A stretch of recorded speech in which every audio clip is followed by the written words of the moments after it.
Greetings travelers and welcome back. So in today's tutorial episode, we're going to cover the Stats tab. There is a lot of information here, don't get me wrong, but I will do my best to explain what each one is and some of the options in the hopes that I better understand what's going on. So we'll just kind of, you can see all the different options we have currently.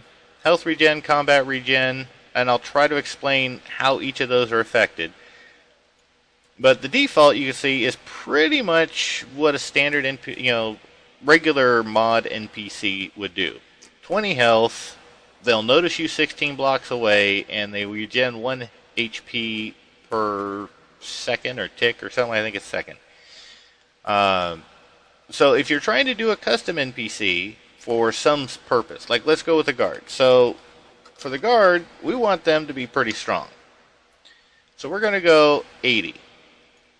And I don't think 16 is far enough. I want them to be able to see stuff beyond the range that it would spawn for me, just in case, so they can maybe, they're a guard, so hopefully they can catch it and kill it before it even gets close enough or I even notice it. Now respawn, this is, by default, they will all respawn within, and this is supposed to be, there's conflicting reports. It's supposed to be ticks or seconds.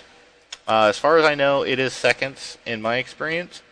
But you can say they will only respawn during the day, only respawn at night, no respawn at all. So, if this is a single player map and you don't want a boss to come back, maybe just tell it not to respawn after it's dead.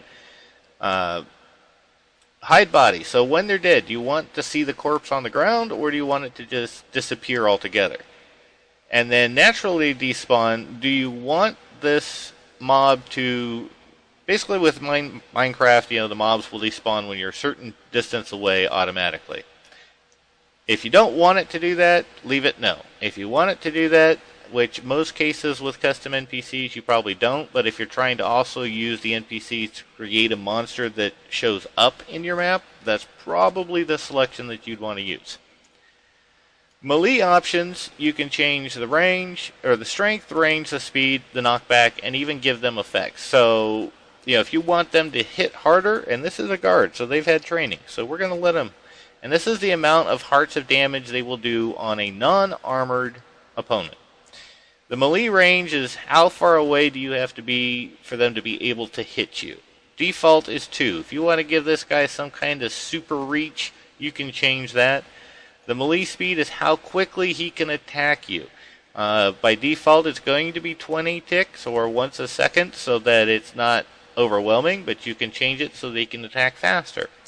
Knockback. Well, if he's stronger, then he should be able to knock back mobs. But knockback is just that. How far back will the mobs be hit back, or you, the player, if this is somebody that's going to be attacking players, knock people back.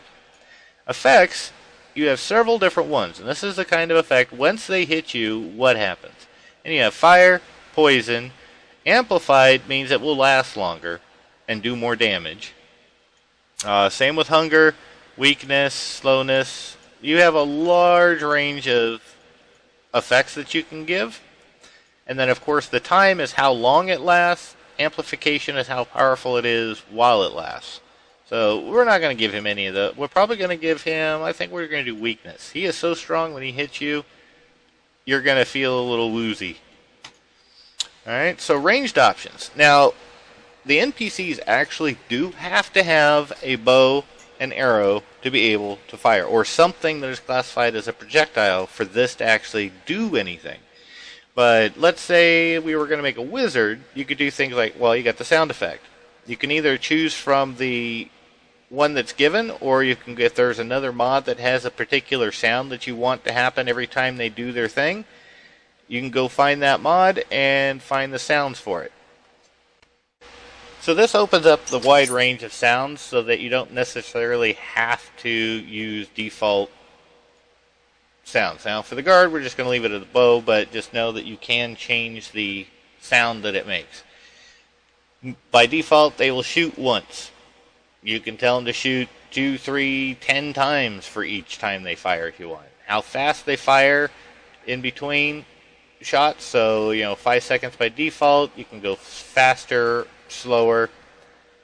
Minimum and maximum delay. So how much, well, are they going to attack, are they going to shoot every time at 20 ticks? Or, some range in there. Kind of like how the spawners work for there's a range of time that something will spawn. And it just kind of randomly calculates that each time. The range, how far away can a mob be and they will still be able to hit it. So 15 default, and go as far as you want. But always keep in mind chunk distance and whether the chunks they're firing into are loaded. Shot count, how many times are they going to shoot? You can also have them aim while shooting, so it looks like they're actually doing what they're supposed to. Projectile type, now this is where you can give some added stuff to the shots. So you can give them power, you can give them punch, the speed, how fast the shot travels, gravity, in other words, when they're firing a bow, does the arrow fall to the ground or does it just go in a straight line till it hits? Explodes, be careful with that one. Literally, it's like whatever they're shooting, when it hits, it's like TNT. The effects, very much like the regular melee. You can choose from a range of options. Trail type, you can either go none or, you can see you have smoke, portal, and these are the particles for those particular things that will show up behind the projectile as it's flying. Do you want it to glow when it does that? That kind of stuff. Resistance. This is where you can actually change your NPC. Do you want the NPC to have resistance to things? In other words, you got players with... This is how you can kind of compensate for mods and having overpowered stuff, because you literally can make it so that they are immune to certain things. Like I've got some NPCs that I have turned arrow to 100%, so that arrows do not affect them at all. You can have them so that they're easier to knock back or not. Same thing with the melee. Do you want swords that hurt them or not? Explosions. Are they immune to explosions? Are they more susceptible? That's basically what that's for. Immune to fire. In other words, if somebody wants to try the lava trick, if you do immune to fire, the fire damage won't do anything to them. If you drop them in water, can they drown? Yes or no? Burn in sunlight, think zombie. No fall damage. In other words, if players were to maybe knock them off a giant cliff, will they take damage? Are they immune to potions? And are they able to attack invisible players? Health regen. So you can actually set this so that when they're not in combat, they regen faster. Or maybe when they're in combat, the rush of the fight, they regen health faster. Creature type, normal, undead, arthropod is just the kind of tactics that it uses when it's moving. So zombies, if you go undead, you'll see, how do they function with doing it. Spiders, the way they kind of jump and climb walls. That's basically what that's for.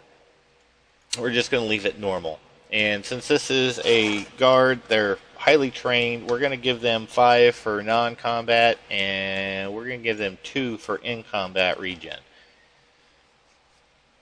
And then we'll just leave it at that. So to go with the stats, we're going to take a look at inventory real quick. So you want to give this guy armor. You can give him any armor you want, and it'll fit in the 4 slots. And then whatever, be careful with some modded weapons. They will cause problems. Just be warned. But typically, put the sword in the hand, and let's see, we can actually go ahead and do that. Let's just look up any sword. Just to be safe for this, we will give them vanilla. So if you give him a vanilla sword, and let's give him a shield.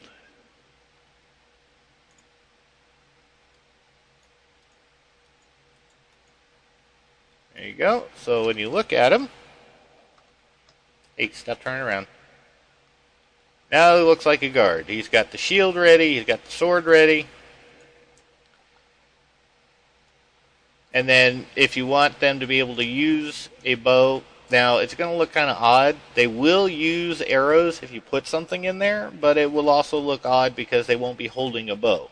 It'll just be an arrow originating out of their body, so keep that in mind. If this is going to be something where you want players to be able to get benefits, if they kill them, then you can give them a minimum and maximum XP amount, so that when they're killed, they will drop XP orbs. Talking about the killing, you can also set up an inventory of items where they will drop stuff. Like, maybe you want their armor to drop. Not 100%, but you can set those 4 pieces of armor, set a percentage chance, and then when they die, the players may or may not get the armor and whatever else you put over here. Maybe some food, maybe some money if you're using some kind of currency, that kind of thing over here. And that's what this inventory is, and it works really well once you decide what you're going to give them, how you want to set the stats. So that'll be it for this tutorial episode. The next one, we're going to try and cover the AI. There's a little bit more on there that needs to be done because this is kind of misleading. A lot of these, you actually have other menus, but in the next episode, we will cover AI and then we'll go from there. In the meantime, thank you all for coming by, and you guys have a great day.